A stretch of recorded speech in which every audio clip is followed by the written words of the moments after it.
Değerli katılımcılarımız, EYFOR 15'e hepiniz tekrar hoş geldiniz. Bugün burada Tony Bush ile birlikteyiz. Birazdan sunumuyla sizlerle birlikte olacak.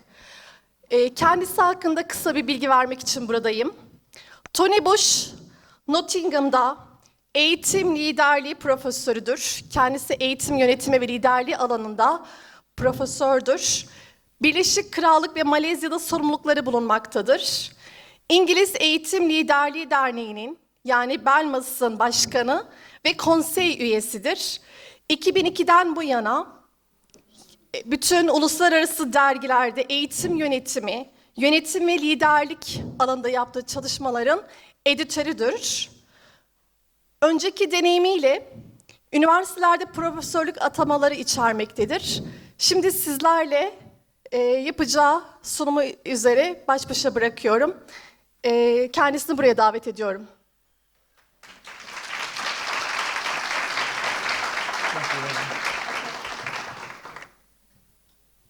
Thank you for that introduction and good afternoon everybody. Can you hear me at the back of the room? Yes. Okay, that was a lot of replies from the front of the room, but I'm assuming people can still hear me at the back. So I want to begin by thanking the organisers for giving me the opportunity to be here today to join this important Congress in one of the most important countries in the world in the field of educational administration. So it's a great honour for me to be here, and I look forward to my time here, and please, I hope that you will engage with this and ask me questions at the end. So you can see the title of the presentation. I'm going to attempt to talk about international perspectives in educational leadership, noting that this Congress is defined as an international Congress. So I'm trying to catch that mood. And also to say something about the growing emphasis on global north and global south and the differences and sometimes the similarities between those two areas. So this is what I'm going to try to do with today's presentation. As you can see on the screen, I want to talk about theory and research in educational leadership. My starting point in thinking about the field of interest that influences us all is we have four building blocks in the field. One is theory, one is research, one is policy, and one is practice. And those four aspects come together to help us to define our field and understand its importance. So I really want to do that to start with. Then I want to talk about knowledge production. Now when I talk about knowledge production, I'm talking about all the various written work that appears in academic journals and books and in other places, and helps us to make the field truly international so we learn from each other. I'll say a little bit more about that in a moment. And then I want to talk about, so what are the areas of interest for researchers in this field right now, globally? And how do they align with the main areas of interest here in Turkey? I've had the opportunity to discuss that with some colleagues since I've been here. Then I want to talk about the main models of educational leadership, and you will see through the presentation how important these models have become in defining our field. And then I want to talk about context. One of the big changes in the last 10 to 15 years has been an understanding that context really matters. We cannot have one-size-fits-all models of how to run our schools and colleges and universities. It does depend on the context. And even within countries, especially large countries like Turkey, there are differences across the country, as well as between Turkey and other countries. Then I want to talk about leadership theory. Most of the leadership theory that's been developed has been developed initially in global north, partly decentralized contexts. So how does that work in centralized contexts like Turkey? Does it work in the same way, or does it work in different ways? And then I want to be able to answer your questions. I hope you have some questions. It's a long way for me to come to receive no questions. I do hope you have some. So let's go ahead. So while I've been here in this hotel and in Turkey, I have seen many cats. It does seem that Turkish people like their cats. Am I right? And I walk around the hotel and I see more cats than people. So I thought you might like to see a rather different cat here, the king of Africa, the lion. Well, I want to say something about this because Africa is obviously global south, and I've done several recent research projects in Africa, and it is also a continent of 54 countries. So it's very, very substantial work that we've done there. So what I did with my colleagues was a systematic review of all knowledge production in educational leadership in all 54 countries. Was that an easy job, do you think? You know, I usually get more audience response when I ask questions. And if it's my own students, then they know they have to give me a response. So 227 sources we analysed. We analysed thematically, and we also analysed by country. And the results, in a way, were quite surprising. So we found 6 of the countries, as you can see there, producing a substantial part of the knowledge production. In other words, these are countries where our field is very, very popular and important. Elsewhere, it doesn't happen. So 17 countries, there is no knowledge production at all. No journal articles, no books, no book chapters. So it's a very contrasting picture that we found in that research. And as you can see, and I hope you can see because it's rather low on the slides, the main research interests there were very typically interests that you would find elsewhere and not specific to Africa. So 88 of the papers focused on leadership models. I'll say more about that in a minute. Only 2 papers focused on African-specific models. The rest were focused on models you would find anywhere else in the world. The emphasis of globalization, therefore, really important as we face that issues.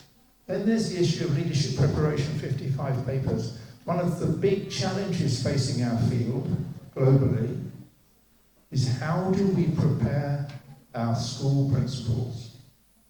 More than half the countries in the world do not prepare principals at all. Day 1, teacher in a classroom. Day 2, principal. No preparation, no induction, no development. Very bad practice. So the work about leadership preparation is quite important. And then there's a growing focus on leadership and gender. I've recently completed an evaluation of a British Council initiative linking instructional leadership to gender in Zimbabwe and elsewhere in Africa. And then, of course, a focus on principles.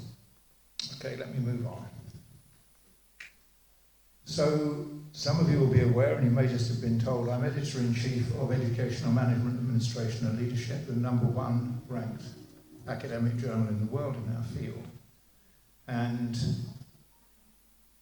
it's significant, where is the knowledge production coming from? So what I've shown here are the top countries in terms of knowledge production in the last 12 months. And you can see that Turkey ranks very highly in that ranking list. So we have more than 100 from China, and I've labelled these countries. You might not agree. I've labelled these countries GS or GN. Global South, Global North. You might see if you agree. So 108 from China, 55 from the UK, Turkey 51, USA 50, Malaysia 47, and you can obviously read the rest of them. And this is a huge change. So 10 years ago, certainly 15 years ago, most knowledge production in this field came from 3 countries, UK, US, and Australia. course, they're still well represented, but look at the growth of importance from China, from Turkey, and congratulations to all the Turkish scholars in the room, some of whom I've had the opportunity of meeting, who've submitted to my journal, and of course submit to other journals as well.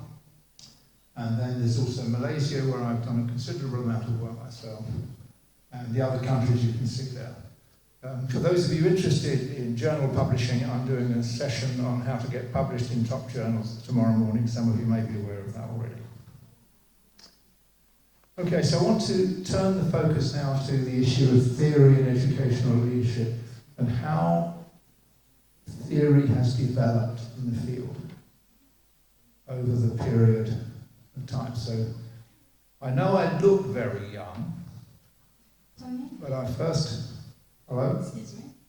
Shall I accompany you to translate? It's up to the audience if they would like translation. No. No? Would you like me to translate in Turkish? Yes. To give you your presentation? I don't mind. It's what the audience wants.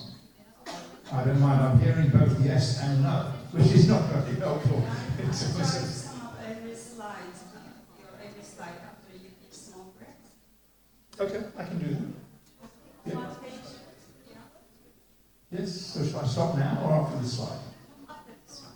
After this one. Okay, all right. So I want to say really something about the nature of theory and educational leadership. What I was about to say was I've been working in this field as an academic for 45 years.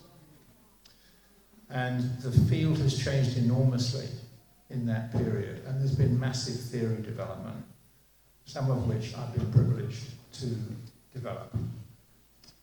So what can we say about theory and educational leadership? First of all, there is no single theory. One of the questions I'm asked at conferences like this sometimes is what is the best leadership style?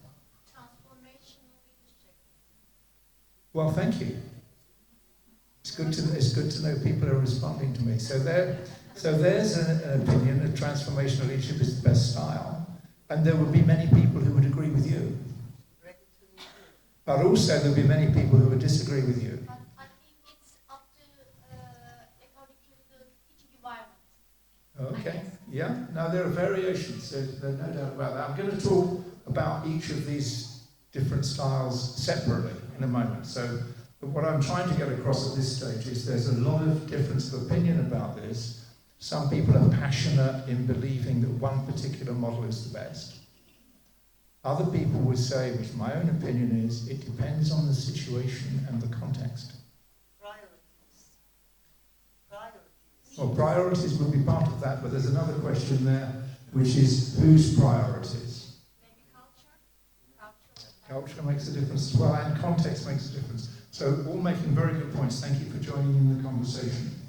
So, how do we get to theory? It's often developed through experience, through research. Sometimes in our field it becomes grounded theory. I guess many people in the room will be familiar with that, where you build theory from accumulated practice.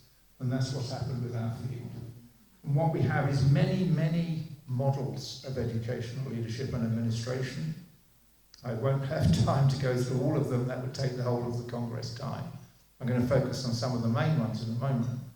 But the important point to make here, these are different ways of looking at the problem and the situation. Think about, when I'm working with my students, I walk around a lot more. I say to people, if you were standing at the back, do you see the same thing as someone standing at the side or someone standing over there? And the answer is that you don't. So people see it from their own perspective. They bring their own experience to the situation, their own values and beliefs to the situation, and that helps them to interpret what is going on.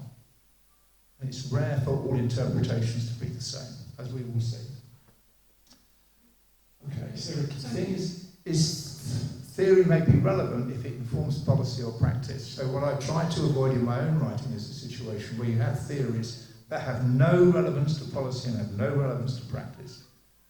If theory is not relevant to policy and practice, it's useless, not worth having. And what I'm talking about here, I hope you can see it okay, is developing a leadership toolkit. So people involved in postgraduate work or other forms of learning about leadership need to learn about transformational leadership, as has been suggested, also other different types of leadership, and select the right leadership style for the situational problem that they're facing. Now, since I've been in Turkey, which is not very long, 2 days, I haven't seen any golf courses.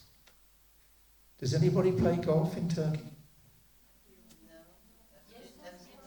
There are many people playing golf, but not here. Maybe not here. No, I like to use the analogy for those who understand golf, that when you see golfers walk, they walk around with a bag, and in their bag they have many different golf clubs. They use a different one for each shot. The same for leadership. You have lots of different styles here. Choose the right one for the situation that you're in. Incidentally, that's all drawn from my book on theories of educational leadership and management, published in 2020. And today I saw for the first time, I saw the Turkish translation of that book. Hello again. Hello. Thank you. It's been translated into several languages, but I've never seen the Turkish version before. So time for me to pause and hand over to my friend, if I can call you that, to do the translation. Thank you. Thank you. Sizlere kısaca eğitsel liderliğin teorik doğasından bahsedeceğim. Ben 45 yıl bu alanda çalıştım. En iyi liderlik stili nedir? Kesin bir görüş yok. Herkesin bu konuda ayrı bir görüşü var. Ama benim görüşüm en iyisinin duruma ve bağlama bağlı olduğuna dair. Şimdi ana başlıklarına bakalım eğitsel liderliğin. Eğitsel liderlikte tek bir baskın teori yoktur. Teori eğitime uygulanan birikmiş bilgelik olarak kabul edilebilir. Birçok model dikkat çekmek için rekabet eder ve zamanla önemi artabilir veya azalabilir. Teori, politika veya uygulamaya bilgi sağladığında mantıklı bulunabilir. Liderlik bir liderlik araç seti edinmeli ve her olay ve sorun için doğru yaklaşımı seçmelidir. Bu Tony'nin liderliğin doğasıyla ilgili genel görüşleri. Tony, you are ready? Oh. All right, so let's move on to the next slide. So let's start with some definitions. It's interesting, isn't it, that your Congress is called Educational Administration. And there are many parts of the world where the phrase educational administration is preferred. For example, in North America, also in Australia. Also, there are parts of the world where educational management is preferred. That's been the case until recently in the UK and also in parts of Africa. But in the 21st century, educational leadership has become much, much more prominent. So if I refer back to my journal again, between 80 and 90% of all submissions to my journal now are about leadership, not administration, not management. That's a massive change in the last 20 years. And it raises interesting questions. Why is the focus suddenly on leadership? And in any case, what is the difference between leadership, administration and management, which are descriptions that are often used interchangeably? So there's an issue there. So I'm going to attempt to do some definitional work on leadership. So the first thing is leadership, we talk about influence, not power. I'm sorry? Inspiration? No, it's to do with the way you influence someone. So if in a centralized system, I'll say more about this in a minute, if in a centralized system like Turkey you have a senior position, let's call that school principal. You have power because of your position. In leadership, that's discarded, and the focus instead is on influence. And I'd like people to think about which professionals in their careers have influenced them. And are they always senior people or not? Within this theory, they're not always senior people. They're wise people, but they may not be senior. So that's the challenge. And these leaders then influence followers to behave in specific ways. Think, for example, about mentoring as a process. which helps professionals develop and is very important. And we could talk a lot now about vision. So what is the purpose of education is a question that could entertain us all for a very long time. Why is it that every country in the world has schools? Why is it that every country in the world has school leaders? Isn't it? You stop and pause and think. It's a universal construct. And that, I think, is quite an interesting situation in itself. The idea is someone has a sense of direction. What are we trying to do here? And we know that success in education and in many other ways depends on expectations being clear. I wish they were here. You could ask my PhD students. They could tell you about my expectations. Right? They're understandably very clear. Then the expectation in the literature is that visions are based on school-specific factors. Remember what I said earlier? Not one size fits all. Because schools serve different communities, have different student populations, have different teacher populations, and so on. And these visions are expected to be based on clear professional values. My question about it, which I've written about extensively, is, yes, clear values, but whose values are we talking about? Are we talking about the values of classroom teachers, school principals, or the government, or someone else? It's an interesting question about who is the most important person in the education system. Is it the Minister of Education, is it the school principal, or is it a classroom teacher? No, I have to agree with you. Because what we know from research is the biggest influence on student outcomes is the classroom teacher. The second biggest influence is the school leader. And no disrespect to political leaders, their influence is much lower. Because they're too far away, they're too remote from there. Okay, so I think I'll pause there and turn back to you. Thank you. Liderlikle tam olarak neyi kastetmekteyiz?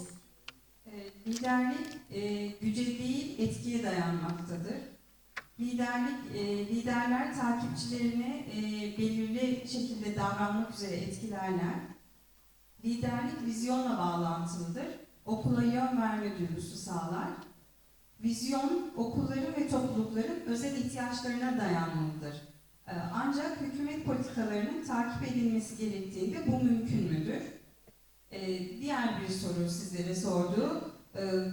Vizyon net mesleki değerlere dayanmalıdır. Ancak kimin değerleri? Öğretmenlerin mi? Liderlerin mi? Yoksa hükümetin değerleri mi? Okay, thank you. The translation gives me a nice little chance to rest. So let's go on to the next one. So I'm going to say something now about these leadership models that I've mentioned. These are crowded territories. So with the word models, there are many, many adjectives. I'll say something about individual ones in a moment. So most of these models are solo. So to the colleague who spoke about transformational leadership, this is an example of a solo leadership model linked to individual leaders. But we also have, especially in the 21st century, some models that are based on shared leadership instead. So let's look first at the solo leadership models. The assumption here is that there is a single leader. And there are many different examples, but we don't have time to look at all of them. So I picked on 4 of them that I'm going to say more about. I'm glad I decided to include transformational leadership, as that's been mentioned in the audience.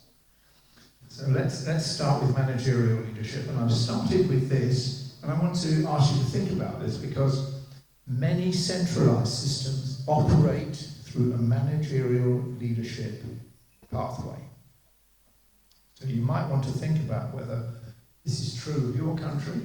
Yeah, it's true for our country as well. Oh, okay, thank you. That's a very quick answer, because I think it's dangerous when I've been in the country about 48 hours to make any assumptions, right?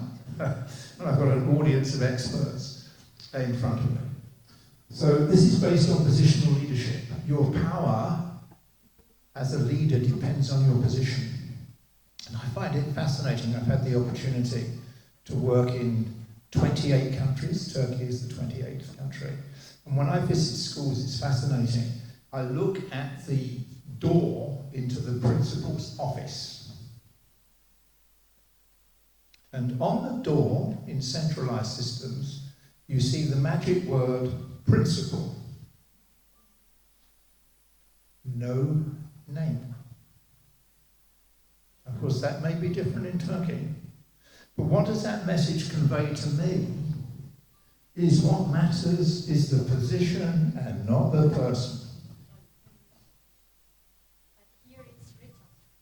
The name is on as well.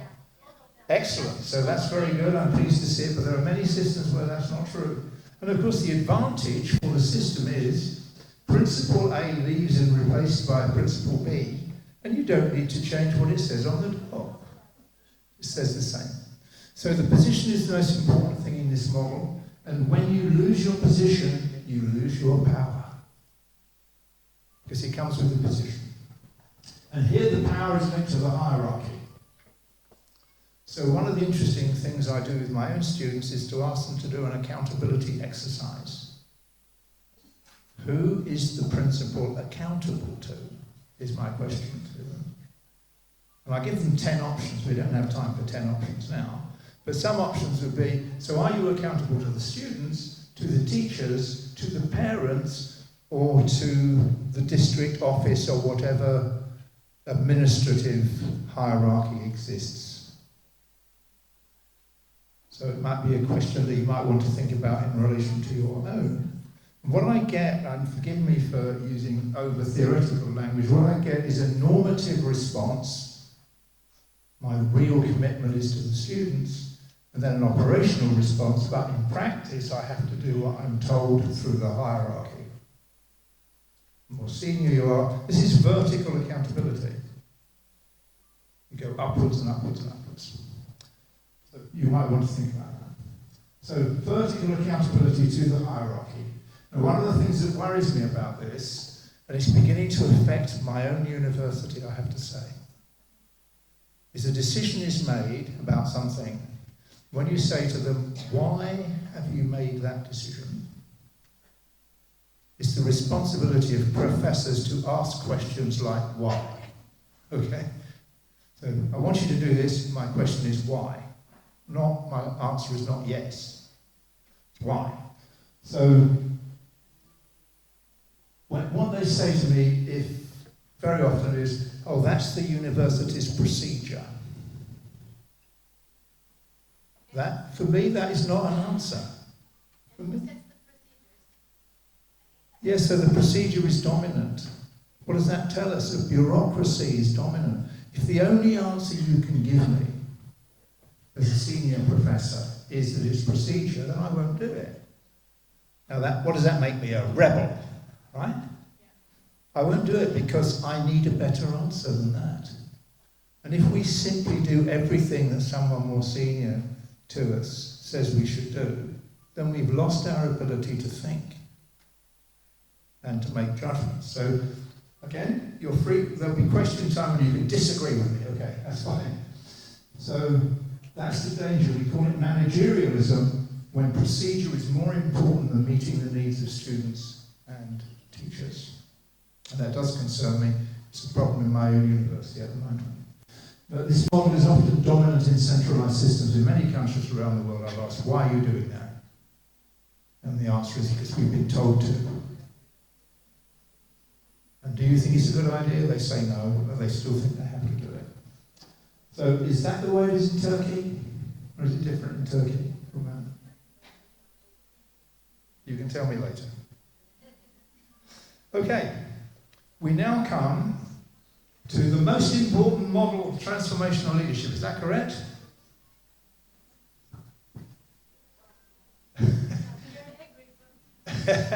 A little while ago, I was told that transformational leadership was the most important. It's a very well-known model, it's a very well-established model, but it's a model that derives from the business context. originally, not from the education context. So the idea is we transform schools. What do we mean by transforming? We mean major or fundamental change. Not a small change, a major change. So inspiring teachers and others to greater effort, and it links to vision building, which I mentioned earlier, and it can be seen as heroic and charismatic leadership. That worries me a little bit, because you're all too young, even I'm too young actually, to remember a very, very charismatic leader in the 1930s. His name was Adolf Hitler. So being charismatic doesn't mean you're doing the right thing. So that's really important. Must have values, you must be doing the right thing. It's also been criticised for being a vehicle for control, for telling teachers what they must do. And usually it means we want you to work harder for the same pay. Right? Is that a popular thing? You know, do we all like that? Please work harder, no more pay. And the other question is, where's the transformation coming from? So I've had the privilege of working in post-apartheid South Africa for the last 25 years, where their rhetoric, their language is all about transforming the system. But it hasn't happened in practice. It's just rhetoric. And the children in South Africa are no better off now than they were 25 years ago. So, transformation in Turkey, is that possible? Is that happening? Interesting question for you to think about. In theory, yeah, but for application, we don't know. Okay, thank you. I better pause. Liderlik modelleri deyince modelleri birçok sıfatla tanımlayabiliriz ama öncelikle iki ana başlık var bu konuda. Biri solo dediğimiz bireysel liderlik modelleri. Diğeri de ortak, shared dediğimiz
And the key question, if we have participation, who takes part?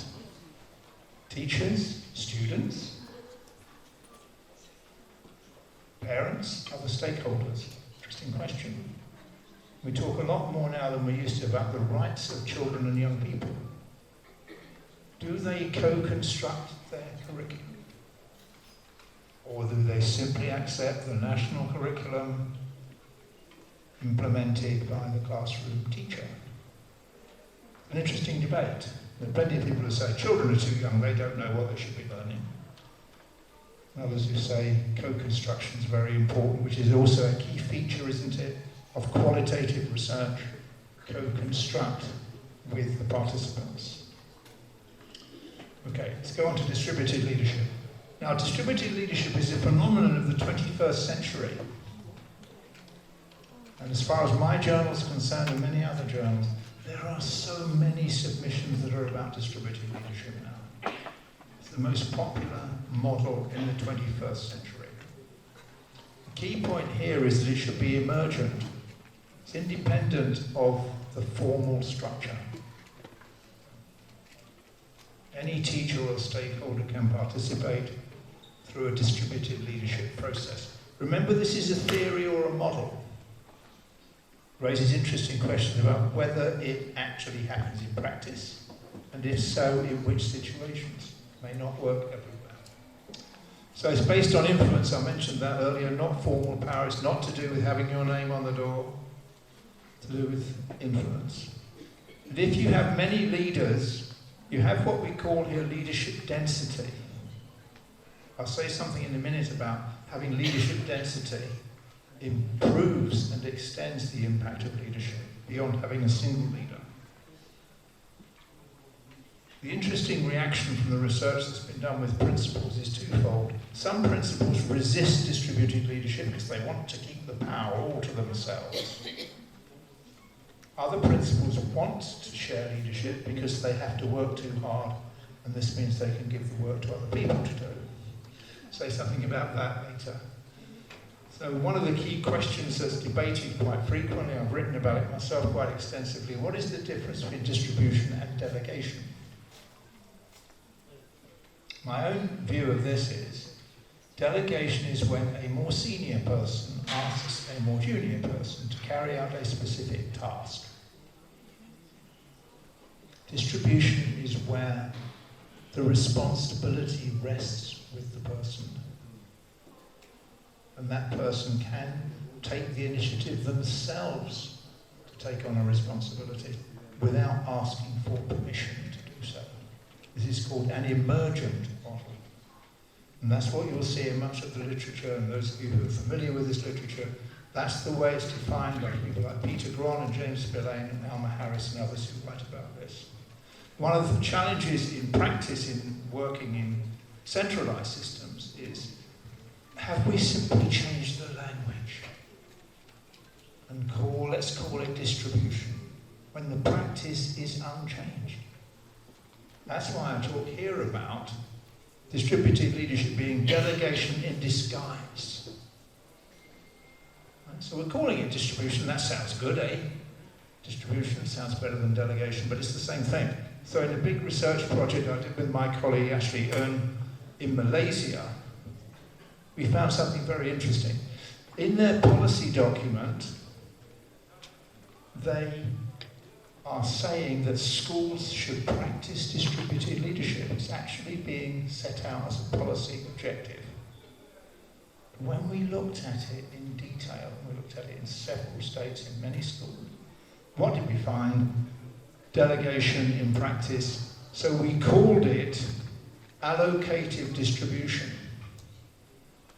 by which I mean I'm going to allocate you something to do, but I'm going to call it distribution. So it's an interesting example of a leadership model that's been adapted to fit a different context from the one where it was first developed. Okay, let me pause there. Thank you. Bireysel liderlik modellerinden sonra ortak, paylaşımcı veya grup liderlik modellerine geçiş yaptık. Bunlardan ilki katılımcı liderlik modeli. Katılımcı liderlik, öğretmenlerin okuldaki karar alma süreçlerine katılma kapsamını ifade ediyor. Bu önemli, çok önemli çünkü katılım okulun etkinliğini artırıyor, birleştirilmiş uzmanlık sağlıyor. Katılım demokratik ilkelere dayanıyor. Yine katılım tüm paydaşlara, öğretmen, veliler, öğrenciler ve diğerlerine açık oluyor. Burada 2 sorusu var size. Bu sorulardan ilki, Türkiye'de katılımın kapsamı nedir? Diğeri de karar vericiler kimlerdir? Sonra dağıtılmış liderlik, bölüşülmüş liderlik modeline geçiş yapıyor. Bu liderlik 21. yüzyılın en popüler liderlik modeli. Çünkü diğer modellerden daha fazla makale gönderimi sağlanmış bir model. Bu model resmi liderlikten bağımsız ve organizasyonun herhangi bir yerinde ortaya çıkabiliyor. Resmi güce değil de nüfuza dayalı, okul nüfuzuna dayalı.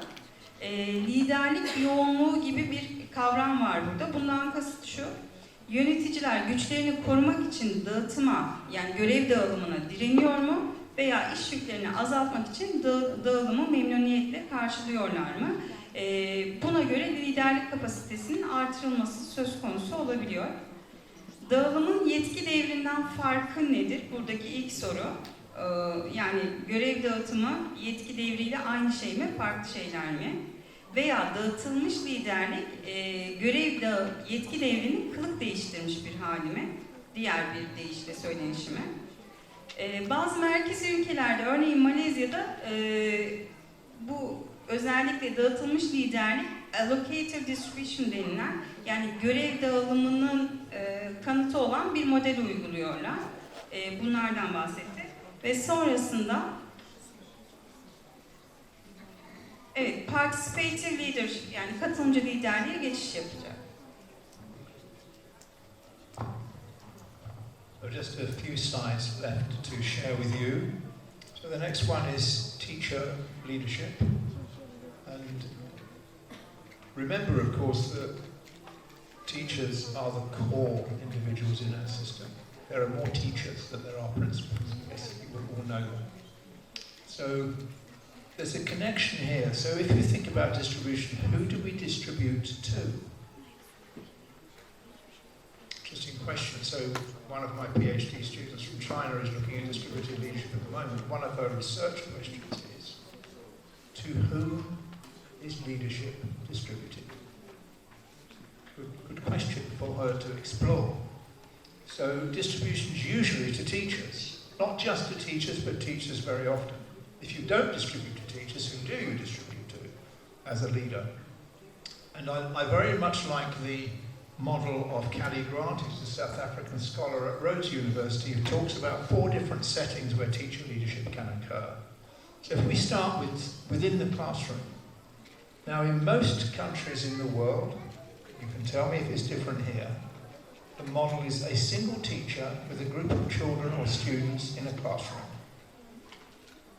Is that pretty well describing? So in that situation, the teacher is the classroom leader.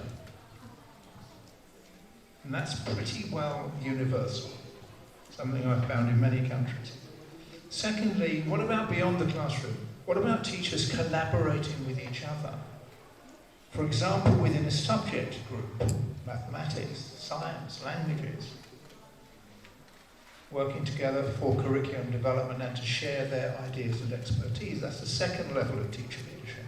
The third level is whole school development. How do teachers contribute to school level policies? And then the fourth level is beyond the school. So I have no idea whether you have this concept here, but in many countries there is a concept called master teacher.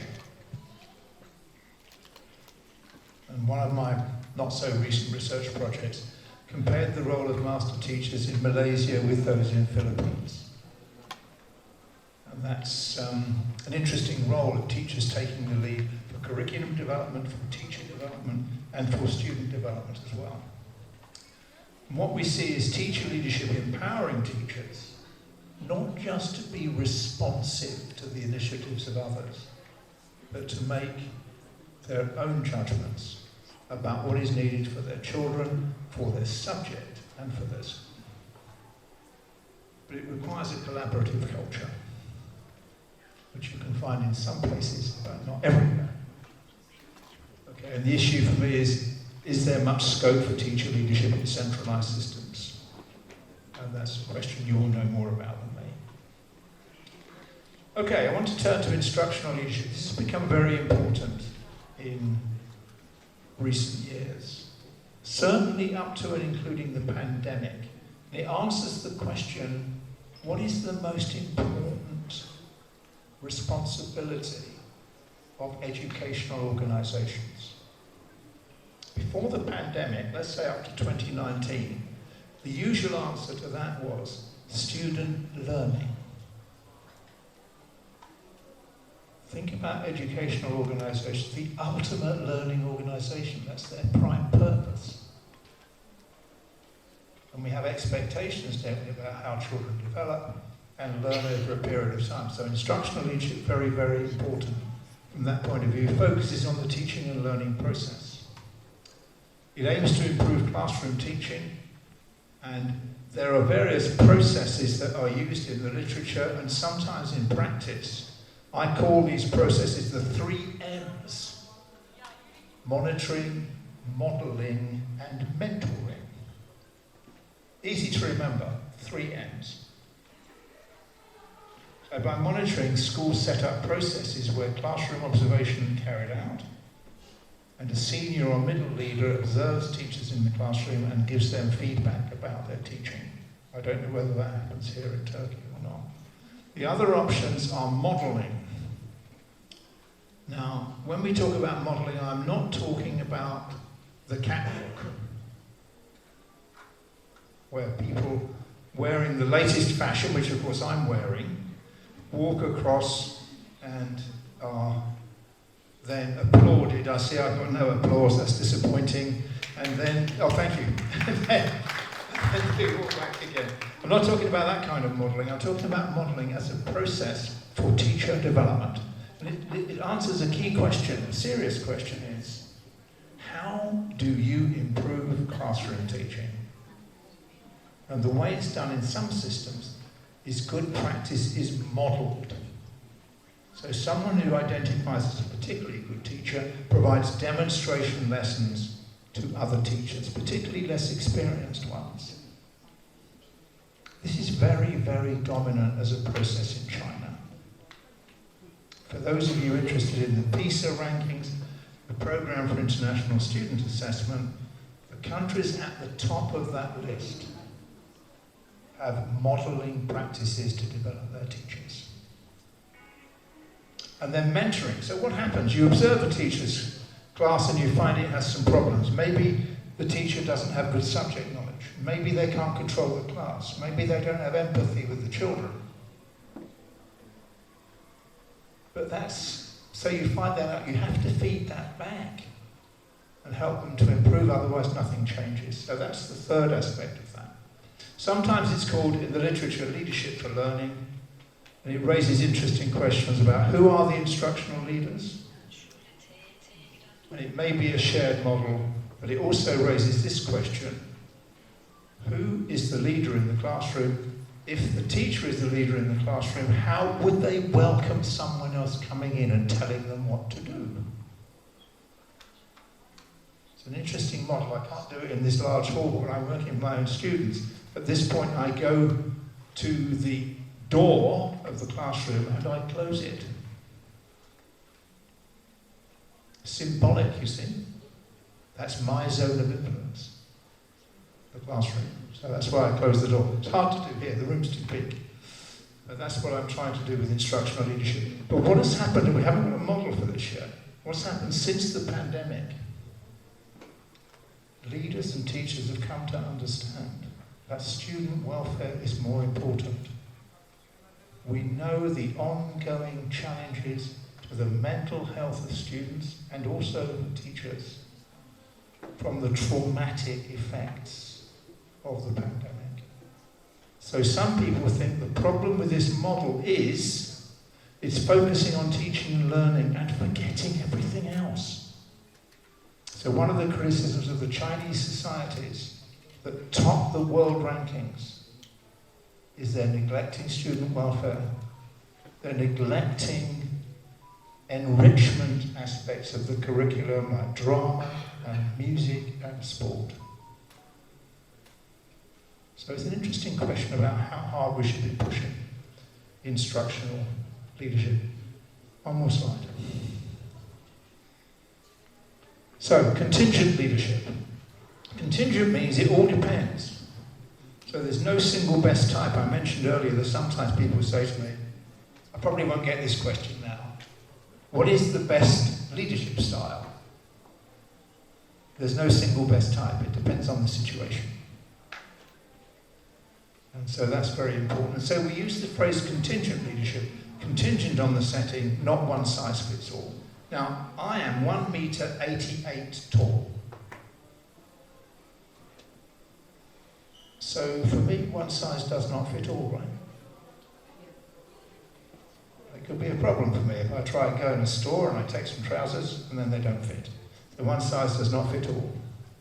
So understanding leadership models provides a toolkit for leaders to choose the right tool for each job. I've got one more slide, but let me pause there. Just my conclusion to come. Paylaşımcı liderlik, yani ortak liderlik modellerinden biri de öğretmen liderliği. Bu modelde dağılım genellikle, görev dağılımı genellikle öğretmenlere yapılır. Dolayısıyla öğretmen liderliği söz konusu, öğretmen liderliği ön plana çıkar. Öğretmen liderliği 4 ortamda ortaya çıkabilir. Birinci olarak sınıfta, ikinci olarak sınıfın ötesinde, okulun diğer alanlarında ve diğer öğretmenlerle işbirliği içerisinde. Yine tüm okulun gelişimiyle beraber, tüm okul alanlarıyla ve son olarak da okulun ötesinde ve toplumda ortaya çıkar. Öğretmen liderliğinin öğretmenleri güçlendirdiği görülmektedir. Bu liderlik işbirliğine dayalı bir kültür gerektirir. Yine öğretmen liderliğinin merkezi sistemlerde kapsamı sınırlı olabilir. Bu noktada siz ne düşünüyorsunuz diye size de bir soru sormuş oldu. Sonraki liderlik modeli olarak eğitsel liderlikten bahsetti ve orada pandemiye atıf yaptı. Çünkü pandemiyle beraber eğitsel liderliğe bakış açısı değişmiş oldu. Çünkü bu liderlikte sınıf öğretiminin gelişimi amaçlanıyordu. Pandemiyle beraber bu görüş değişmiş oldu. Bu liderlik öğretmeye ve öğrenmeye odaklı. Yine izlemeyi, sınıf gözlemi dahil olmak üzere modellemeyi ve mentorluğu içermesi muhtemel. Öğrenim için liderlik olarak da tanımlanmakta. Ve burada şu soruyu sormakta bize kendisi. Instructional leaders, yani öğretim liderleri kimlerdir? Müdürler mi, üst düzey amirler mi, orta düzey liderler mi, yoksa sistemin uzmanları mı? Ben müdürler, üst düzey liderler ve orta düzey liderler tarafından geniş çapta uygulanırsa paylaşılabilecek, uygulanabilecek bir model olabileceğinden bahsetti. Yine öğretmenlerin etki alanına da meydan okuduğunu ifade etti. Son liderlik olarak koşullu liderlik.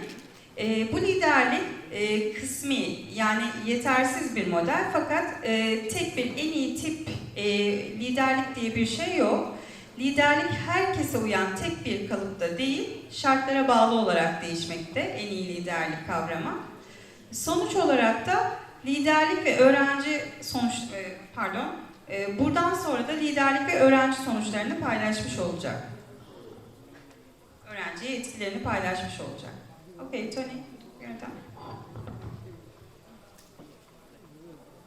So my last slide, always good to have the last slide called conclusion, isn't it? That gives people a clue to what's coming. So just want to draw together some key issues around leadership and student outcomes. One of the things we've become more aware of in the last 20 years or so is the impact of leadership on student outcomes variation. So there was a major study carried out in 2006. It was funded by the UK government at the time, and and was led by the leading Canadian scholar Ken Leithwood, and academics in the room will certainly be familiar with Ken Leithwood's important work. What he found with his colleagues was 27% of the variation in student outcomes across schools was to do with the leadership. So what does it tell us? It's important to have good and highly effective leaders. And one of the interesting comments in the report, there is no documented case of school improvement in the absence of talented leadership. That is, we can't improve without it. I think that speaks to the importance of our field of leadership and administration and why it's become so important around the world. Then the second point, I mentioned distributed leadership earlier. One of the things that Ken Leithwood and his colleagues pointed out, that if you have distributed leadership, you have a bigger impact on student outcomes than if you have solo leadership. More leaders equals more leadership equals better outcomes. That was the finding of their really substantial research project. And I mentioned already instructional leadership, so some of you again may be familiar with the work of Viviane Robinson from the University of Auckland. Very nice city, Auckland, by the way, if you've never been there. It's a good place to visit. What she showed that she compared instructional leadership with transformational leadership and found instructional leadership had more impact on student outcomes than transformational leadership did. And that was from a meta-analysis of more than 40 studies. So it's really a powerful finding that Viviane Robinson found from that. But we must, as I've said a couple of times already, leadership must be sensitive to culture and context. And as I've said earlier, one of the challenges for people working within centralized systems is there's reduced scope. But they're not powerless. And if I give you an example from some research, I used to work quite regularly in the Seychelles. Who's been to the Seychelles? In the African Ocean, the Seychelles, a very popular holiday destination. I had to go there twice a year for work. It's just not fair, is it? Sometimes in life. But one of the fascinating things about working in the system only has 33 schools. In total, right? It's the second smallest education system in the world. You can guess and tell me during the break which is the smallest system in the world. Well, there were some fascinating things about that, but they were very centralized, and it's such a small system. I could have coffee with the Minister of Education. That was so small, the system. But the head teachers there didn't use the scope they did have. And that's a risk for centralized systems. They become so used to being told what to do that they don't use their initiative. I've seen this in lots of other places. And people, head teachers saying, oh, I'll just check that with the district officer. And I was saying, but surely you can make that decision yourself. Oh no, I better check. So they become paralyzed and not using that aspect of their work at all. So again, you know much more about the system than I do, and I may be saying all the wrong things. But then my wife would say, that's normal for me to say all the wrong things. So look, thank you very much for listening. I'm grateful for the opportunity. I'm happy to take questions, and also when the session is over, also to talk to anyone who wants to talk to me. Thank you.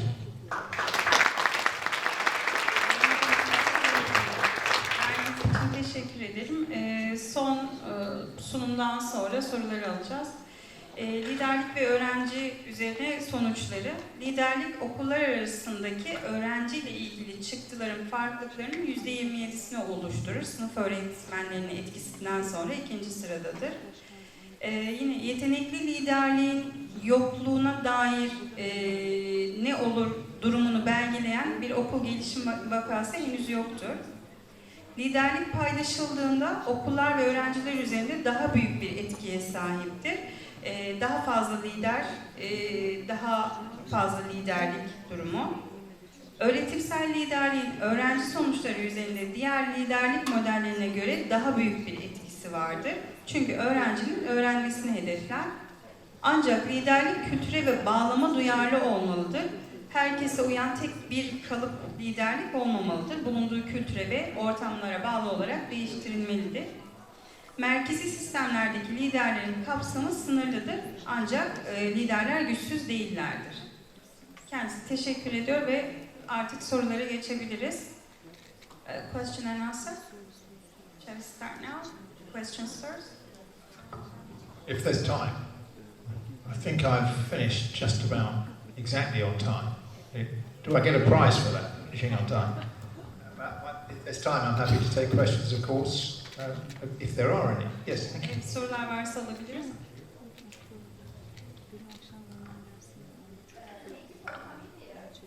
It's my pleasure.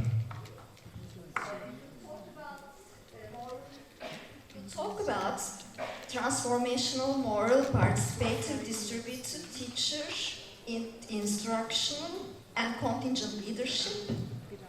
What do they mean basically?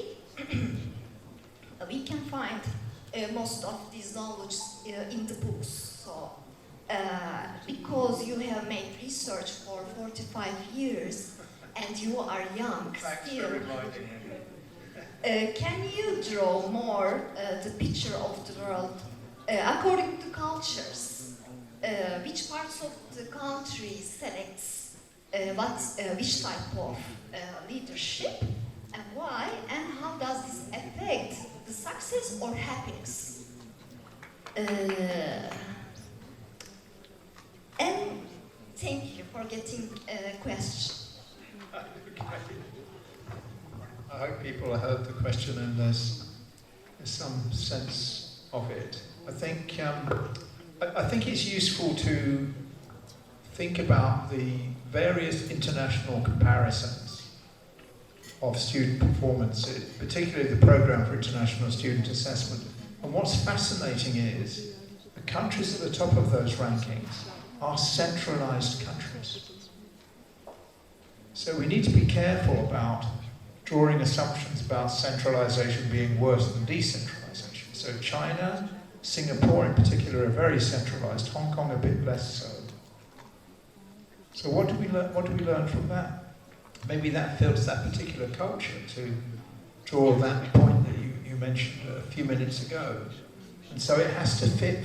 So one of the problems we have is that many of the major international organisations like the OECD, like the World Bank, like UNESCO, who I'm working with in Paris next month, assume that decentralised is better. It's built into their policy thinking.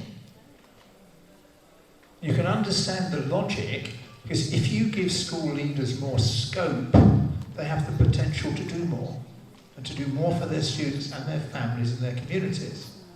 But it won't work in some contexts. So I mentioned earlier Malaysia, where I've done an extensive amount of work. My university has a campus there. Their policy document says that schools should practice distributed leadership, but they don't. They've gone through a cultural process where they expect to be told what to do. And what do we know about culture? I'm glad you mentioned it. Cultural change is very slow.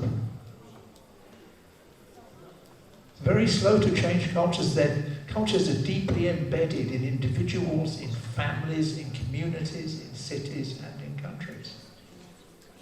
We call it societal culture. Very difficult to shift. And both in Malaysia, where I've done research, and in Thailand, where Philip Hallinger, whose name will be known to many people in the field, has carried research, but the government encouragement to give leaders more power has not produced that reaction, because they're stuck in a conservative model of working. And I think here is a challenge. So if the system doesn't want to change and the individuals don't want to change, what happens then? And in particular in situations like Malaysia, I guess it might be the same in Turkey, where teachers are employed by the government.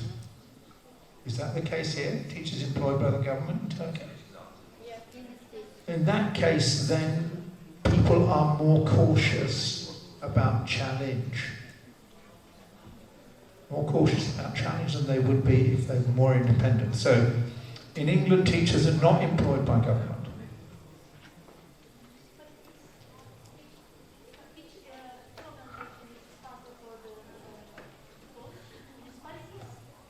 Sorry, I didn't understand the question.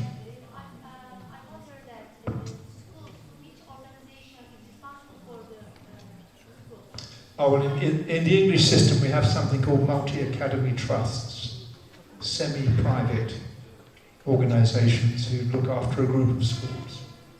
And they employ the teachers, not the government employing the teachers. So.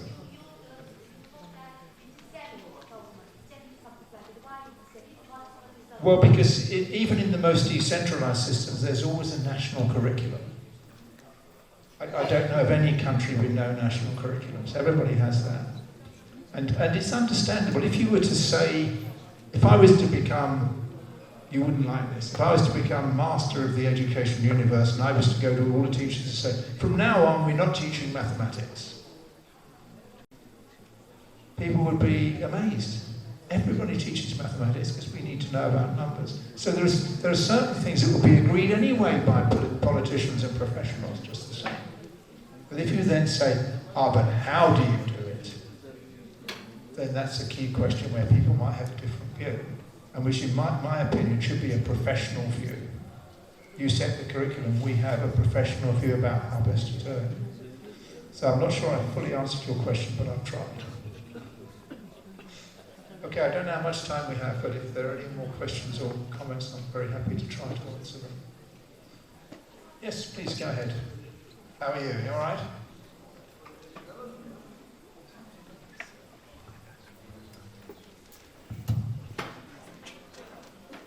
Thank you for the presentation. Very provided us with a comprehensive view of the field in terms of globalizations, geographical terms. So it was wonderful. Thank you again. Thank you. I have two questions. One practical question and one a little bit theoretical question. The practical one. You are a very humble person, in my opinion, because you presented as if you were not playing in shaping the field during the 30 years. My question is, you are the chief editor of a leading journal, and what do you think about, or do you think editorial decisions have a part in shaping this field, if any? Among these leadership styles, which one is favored by you, weighted by you? Let's say instructional, I know that because I follow your journal. Instructional leadership, I guess you have a part in increasing of this term. And the theoretical question, if we think about instructional leadership, you say how the values change, how school leaders influence on teachers, what is the mechanism of this kind of influence? You are right, but on the other hand, we see that social network analysis is increasing in this field, and transitive types studies between instructional, technological, and classroom management advice sharings, for example, have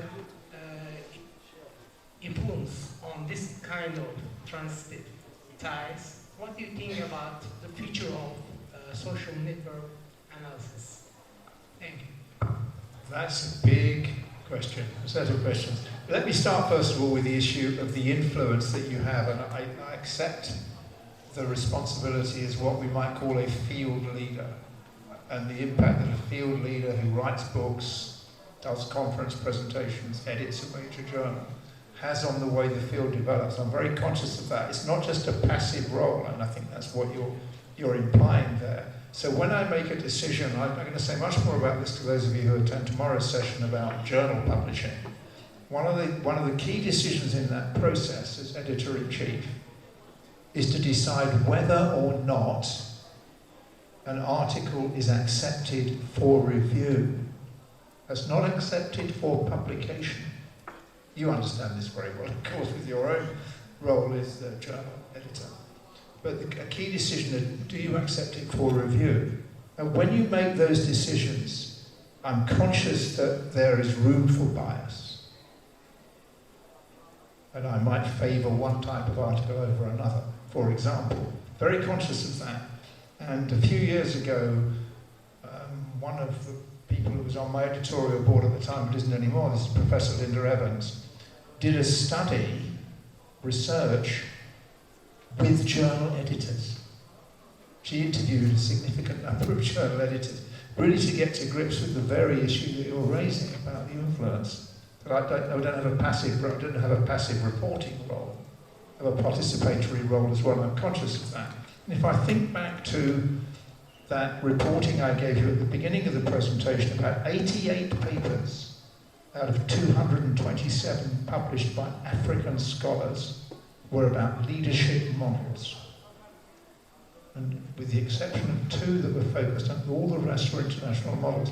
I asked myself the question then, as I've been writing about these models since 1986. I know you can't believe I could have been writing about anything in 86, but I was very precocious. I was able to do it as a younger person. So what influence has that had? Why is it that African scholars are writing about leadership models that were generated in the West? It's a question I've asked myself quite a lot.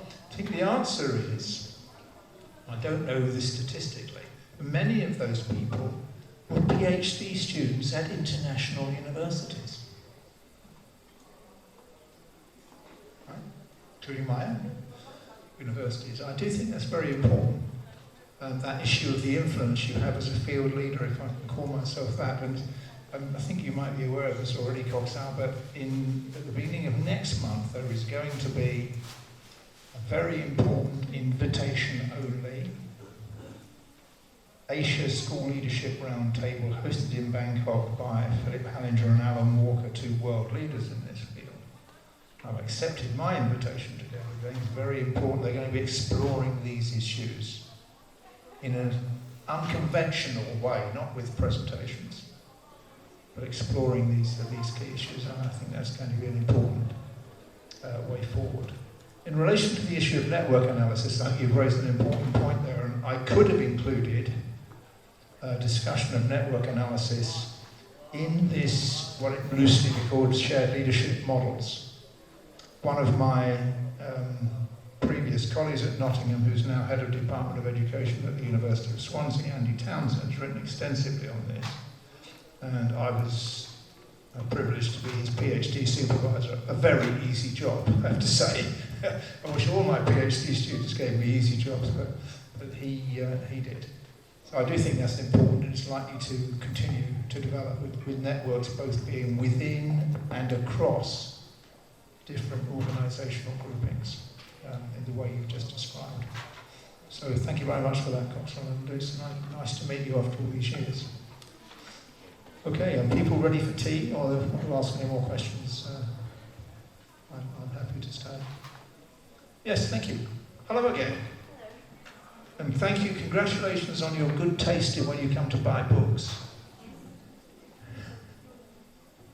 Thank you for your participation again. I have a question. Since the distance learning has been a part of our lives because of the pandemic, Yeah. Is any of the leadership theories favored over the others by the teachers or the educational experts? That's a great question, and one of the things I didn't say earlier but could have done is, in relation to my journal, you may have found it the same with your journal too. There's been a lot of submissions on what people are calling digital leadership. It's grown enormously in the last 5 years. I don't know whether you've experienced that as well. And it's a reaction to this very sharp and sudden change in pedagogy that leaders had to face all over the world. And actually we're in a situation where leaders had to exercise their agency. Yes, government said close your school, right? How clever are governments to give you advice like that, close your school? But the challenges about making that work in practice were very difficult. If I tell you about one of my PhD students who's just graduated, studied leadership in early childhood education in Indonesia. Indonesia is a very centralised system. And when the pandemic came along, the government said, close your schools. One of the schools that he researched remained open. system remained open. Why? Because parents wanted it kept open. So it's a test case of who's the main accountability now, parents or the government. And it was very cleverly done. So the children arrived into the school through the back door, not the front door. And they came without their school uniforms. Now I think this is very creative leadership, don't you? Or do you think it's naughty? And what was even more interesting, my student, not only a researcher, has a senior position in the Ministry of Education, which is the ministry that introduced the rule that schools must close. Pretty good, eh? But he got honest answers like that because they trusted him. Really interesting. I've moved away from your question though. You'll find I always do that. So remind me of which part of your question I haven't answered. So which of these theories are favored more over the others? Okay.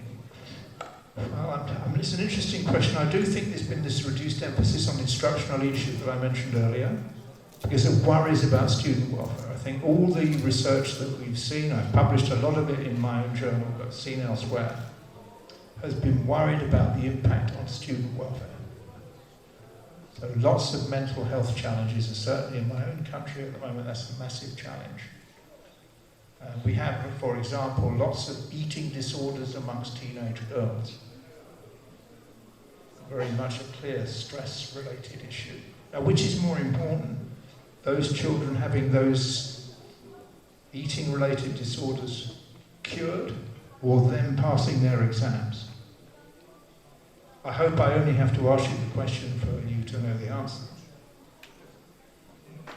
And similarly with mental health, we've had an increase in suicides in the UK. Child suicides.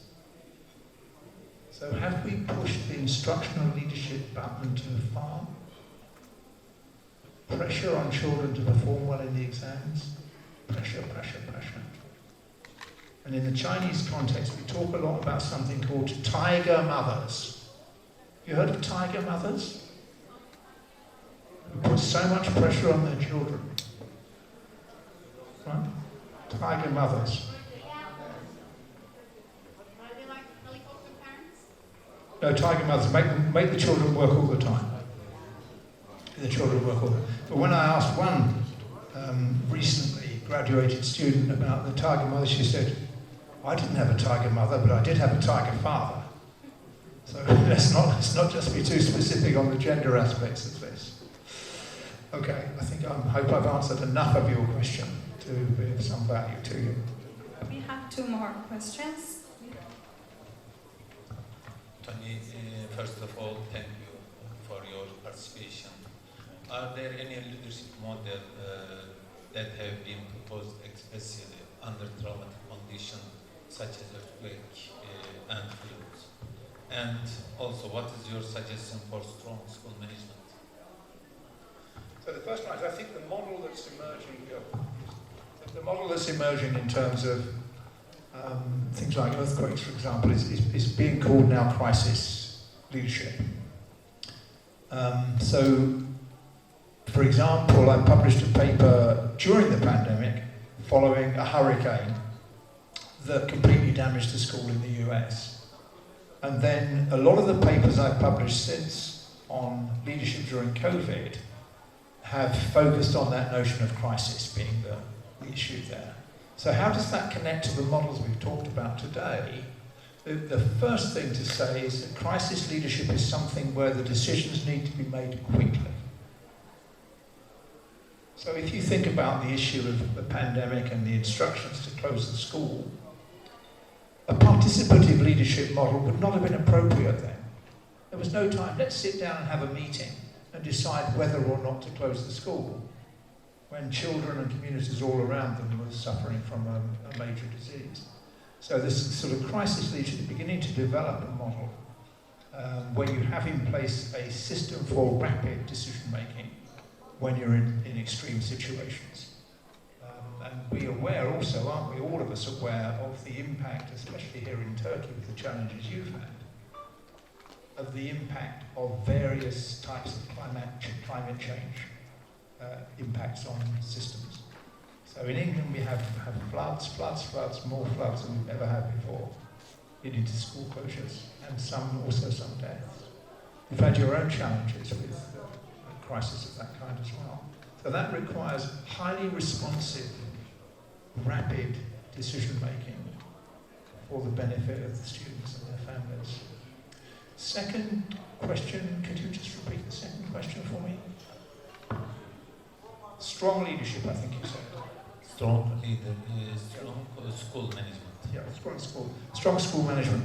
So this is very interesting for me because when that phrase is used in some parts of the literature, it takes us back to transformational leadership. It takes us back to transformational leadership, where a single individual is dominant and other people follow. So one of the things we're not very good at actually in our field, I encourage those of you who are researchers to think about this, we don't talk very much about what is it like to be a follower. We talk about leaders, not so much about followers. So strong leadership is someone who is able to make followers do something. And that's okay if it's got good values and if the people concerned are happy to do it. And it may be that when schools are facing a crisis, they want a strong leader who tells them what to do. So in the English context, schools can close if parents don't choose them for their children. I don't know whether you have this here, but we have parental choice in our schools. So if parents won't send their children to school, it will close. That's a crisis, and then people want strong leadership. Because the impact of that will be that teachers would lose their jobs. Right? And we all have bills to pay, don't we? So I'm not sure, but I think the problem with strong leadership, as long as it doesn't become a dictatorial process, where the leader simply tells people what to do. Well, that shouldn't be the process for a professional organisation like a school. Thank you very much for the question, and indeed for the invitation to be here. I appreciate it.